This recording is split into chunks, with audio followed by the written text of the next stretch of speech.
अस्सलाम वालेकुम नाज़रीन, सिंध जो स्लो जारी है। तव्हां मोरो मां ख़बर शिकंदाला मोरो गोट फक़ीर मोहम्मद जोकियो में ज़मीन के पुराने तकरार तां जवाबदारन पीरसन औरत مسمات नूर बानो जोकियो मथान कुता बशकान पात कंहिं से क़्वाड़ियूं हणी ज़ख्मी करे फरार थी विया। ज़ख्मी औरत مسمات नूर बानो जोकियो खे قاضي احمد اسپتال आंदो वियो।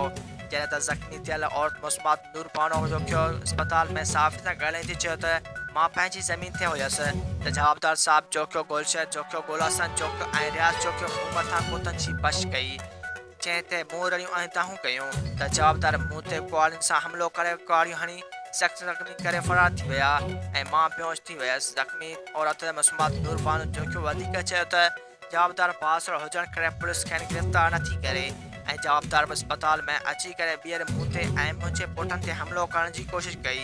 जॾहिं त ज़ख़्मी थियल औरत مسمات नूर बानो जोकियो जे पुटु मोहम्मद हनीफ़ जोकियो मीडिया सां ॻाल्हाईंदे चयो त असां ग़रीब मिसकिन माण्हू आहियूं, असांजी ज़मीन ऐं घर ते जवाबदार धुर कब्ज़ो करणु चाहे थी ऐं मुंहिंजे माउ ज़मीन ते हुई त जवाबदार मथां से कुतनि जी बश करे कंहिं से कुआड़ियूं हणी सख़्तु ज़ख़्मी करे फरार थी विया हुआ।